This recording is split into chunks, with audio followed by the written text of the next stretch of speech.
माँ बाप की भी कोशिश रहती है कि जब मेरी बेटी की शादी हो तो वो बड़े धूमधाम से हो, बेटी खुश रहे। आइए देखते हैं एक ऐसी बेटी की कहानी जिसके माँ बाप ने उनकी खुशी के लिए, उसके भविष्य के लिए हर कोशिश की।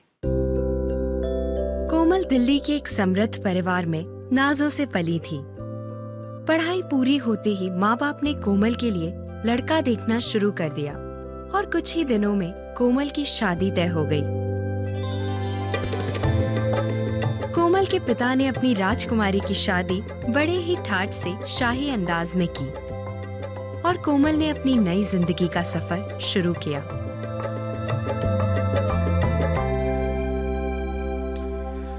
कोमल, बहुत बहुत शुक्रिया हमारे साथ जुड़ने का।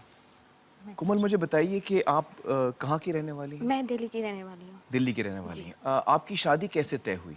अरेंज मैरिज थी जी। मेरे मामा मेरे जो इन लॉज थे उनको जानते थे, तो उनके थ्रू रिश्ता आया था जी। देखा लड़का, पेरेंट्स ने देख पसंद किया, तो वो लोग फिर हमारे घर आए, तो एक फॉर्मल मीटिंग हमारे घर पे हुई, बातचीत हुई, सब कुछ ठीक था। उसके बाद ये डिसाइड हुआ कि और आगे शादी बात। तय हो गई। जी। तो क्या क्या हुआ उस दौरान शादी तक?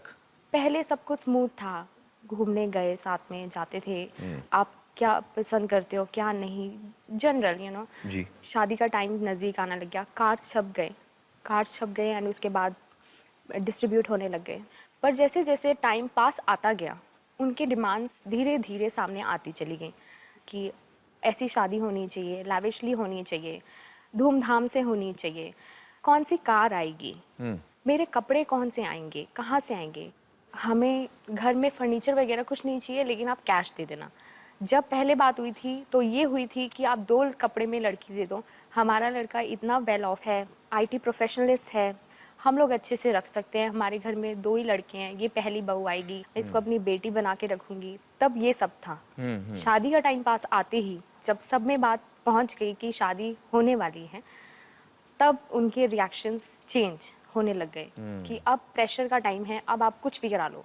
Then my father said okay, शादी की एक सबके अरमान होते हैं, लड़के के भी एक अरमान होते हैं, उनके पेरेंट्स के भी एक अरमान होते हैं, चलो कोई बात नहीं, अगर हिम्मत है, अगर है तो कर सकते हैं। उनकी जो डिमांड्स थी आप लोग मान रहे थे? जी। शादी जब बारात आने वाली थी, वहाँ पे इन्होंने एक डिमांड और रख दी, हम बारात तब निकालेंगे जब आप मिलनी पे फादर इन लॉ को गोल्ड की चेन डालोगे।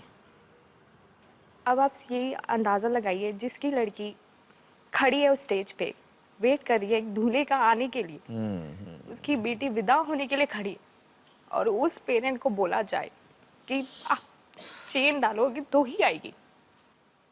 देन उस प्रेशर में ऑन द स्पॉट जैसे भी करके मेरे पेरेंट्स ने अरेंज किया, ऑन द स्पॉट उनको चेन डाली, मिलनी करवाई, बारात को अंदर लेके आए, सब कुछ किया, शादी ख़त्म, हम लोग आगरा चले गए।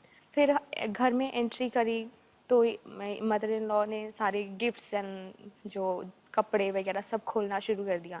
ये साड़ी दी है, नेकलेसेस जो मदर इन लॉ को दिए, या मेरे जो नेकलेसेस थे गोल्ड था, इतना हल्का नेकलेस दिया है, तेरी माँ ने, फूक मारू उड़ जाएगा अभी, तेरी माँ ने तो कुछ भेजा ही नहीं, फर्नीचर नहीं दिया। मेरे को कुछ समझ नहीं आ रहा था कौन से एटमॉस्फेयर में आ चुकी हूँ, अब इसी से डील करना है मुझे, इसी में रहना है, इसी में सब कुछ करना है।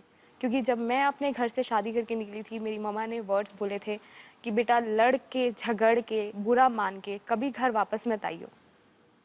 देन उसके बाद इनकी ऑफिस से कॉल आई कि डेपुटेशन पे आपको अमेरिका जाना है, तो मेरे पापा को बोला गया कि अमेरिका जाना है, अब आप इसकी टिकट खर्च कीजिए। तो मेरे फादर ने एक झटके में कह दिया कि चलो ठीक है बेटा, आप जैसा ठीक समझो। लेकिन हमें बाद में पता चला कि उन्होंने, मेरे हस्बैंड ने मेरे फादर से पैसे ले लिए थे टिकट के, लेकिन टिकट कंपनी वालों ने दी थी मुझे, which was another shocking thing for me. फिर आपका अमेरिका में क्या अनुभव रहा उनके साथ रहकर? उनकी और भी कोई डिमांड्स आई आपके बहुत तरफ? डिमांड्स थी उनकी। क्या डिमांड्स किया उन्होंने? फर्नीचर लगाओ यूएस में कार चाहिए उनको। वो उन्होंने शादी से पहले कार मांगी थी? जी, उसके लिए भी 7 लाख कैश दिए गए थे। अब यहाँ पे दूसरी गाड़ी यूएस दो। में कार चाहिए, यूएस में फर्नीचर चाहिए, इंडिया में फर्नीचर के पैसे ले चुके हैं, वो अलग है। इलेक्ट्रॉनिक्स चाहिए, टेलीविजन चाहिए उनको माइक्रोवेव चाहिए। उनकी डिमांड इंक्रीज होती गई, और वो भी कैसे कि टॉर्चर का बटन दबाया, पैसे मिलेंगे। प्रेशराइज मुझे किया जाता था, तंग मुझे किया जाता था, ताकि पैसे मिलें। और आपके पति, मैं यहाँ पूछना चाहूंगा, अच्छी खासी नौकरी जी। थी, अच्छा कमाते थे? जी, $65,000 उनकी उस टाइम पे सैलरी थी। $65,000। जी, पर ईयर। और मैं दर्शकों को बता दूं कि $65,000 कितने होते हैं? 35 लाख रुपए होते हैं। सही कह रहा हूं मैं? लगभग इतना ही होता है। उन्होंने कभी मुझे वाइफ का दर्जा नहीं दिया, हमेशा मुझे नौकरानी बना के रखा। मुझे यहाँ तक वर्ड्स बोले गए कि मैं तेरे को नौकरानी के लिए ही लाया हूँ, अपनी सेवा कराने के लिए लाया हूँ। मेरा राइट नहीं था उस घर में, कोई भी राइट था सिर्फ काम करने के लिए। जो भी खाने के लिए वो लेके आते थे, इतने अनियंस लिए, इसको आप 2 हफ्ते चलाओ, इतने अनियंस, इतने राइस, इतने ये क्वांटिटी वाइज, और उसको मेरे को एक लिमिटेशन दी जाती थी, इतना ही आपको ये करना है, मैं अफोर्ड नहीं कर सकता। खाना मेरी प्लेट में चाहे कम हो, लेकिन उनकी प्लेट में प्रॉपर था, पूरा था जितना उनको चाहिए। अपने से मतलब था, अपना खा के पेट भर लेना, बाकी कोई दूसरा हो भाड़ में जाए, उनको कोई लेना देना नहीं था।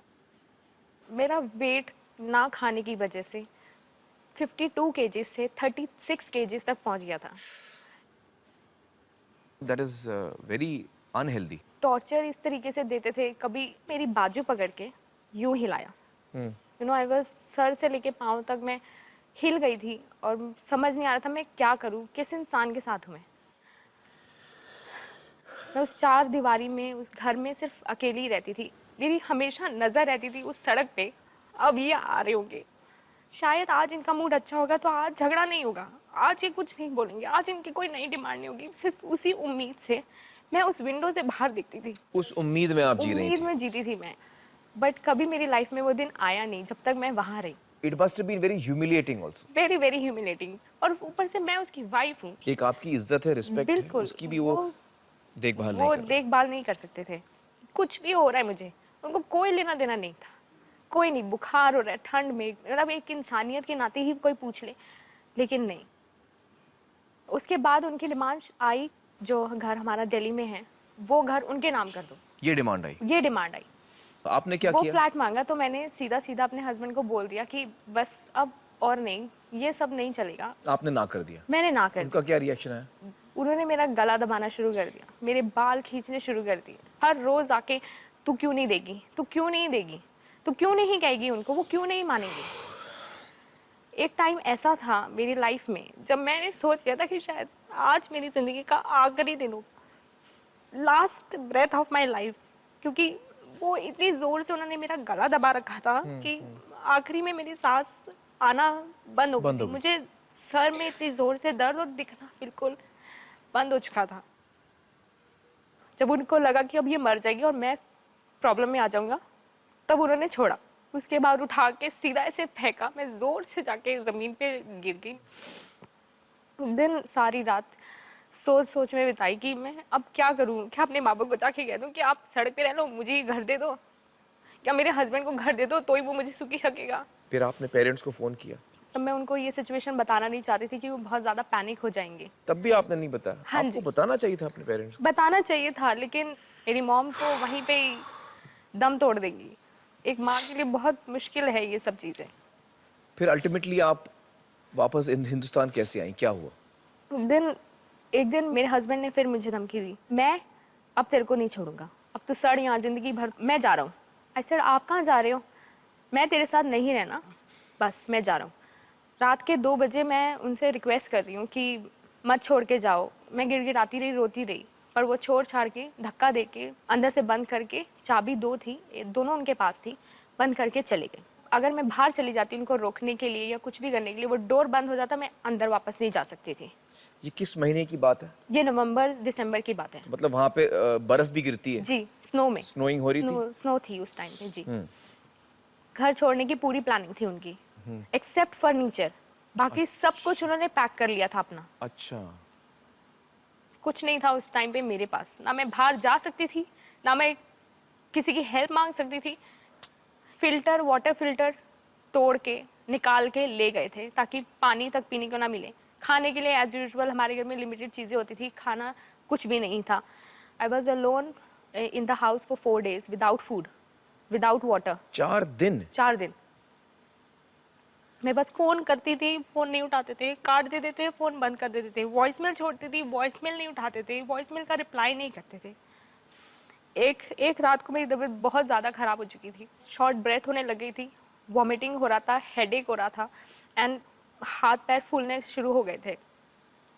तो मैंने अपने हस्बैंड को फ़ोन किया कि मेरी तबीयत बहुत ख़राब हो चुकी है, मेरे पास खाने के लिए कुछ भी नहीं बचा है, कुछ भी नहीं है घर में, आप कुछ नहीं छोड़ के गए, आप प्लीज़ आओ और खाना तो एटलीस्ट दे जाओ आप। लेकिन उन्होंने रिप्लाई नहीं किया। मैं मतलब जीते जीते मर रही थी वहाँ पे। फिर मैंने वुमेन सेल को कॉल किया, यूएस के वुमेन शेल्टर कॉल किया। तब उन्होंने कहा यू नीड इमरजेंसी हेल्प, हम लोग एम्बुलेंस भेजते हैं, आप जाओ। तब मेरे पास पैसे नहीं थे, तो मैंने उनको बोला कि मेरे पास मनी नहीं है, मैं अफोर्ड नहीं कर सकती हॉस्पिटल जाना। तो दे सेड कि नहीं, आप जाओ, हमारे लिए आप सबसे ज़्यादा इम्पोर्टेंट हो, आपकी लाइफ सबसे ज़्यादा इम्पोर्टेंट है, सारा खर्चा हम उठाएंगे। मतलब अजनबी देश में अजनबी लोग आपकी बात समझ रहे थे जी और आपकी मदद कर रहे थे, जी और आपके पति आपको छोड़ के चले गए। जी। देन मैंने अपने पेरेंट्स को कॉल करा, उन्हीं के वहाँ से उनको कहा कि प्लीज़ आप आओ, यहाँ पे सिचुएशन बहुत बिगड़ चुकी है, आप आओगे तो मैं आपको सब कुछ बताऊंगी।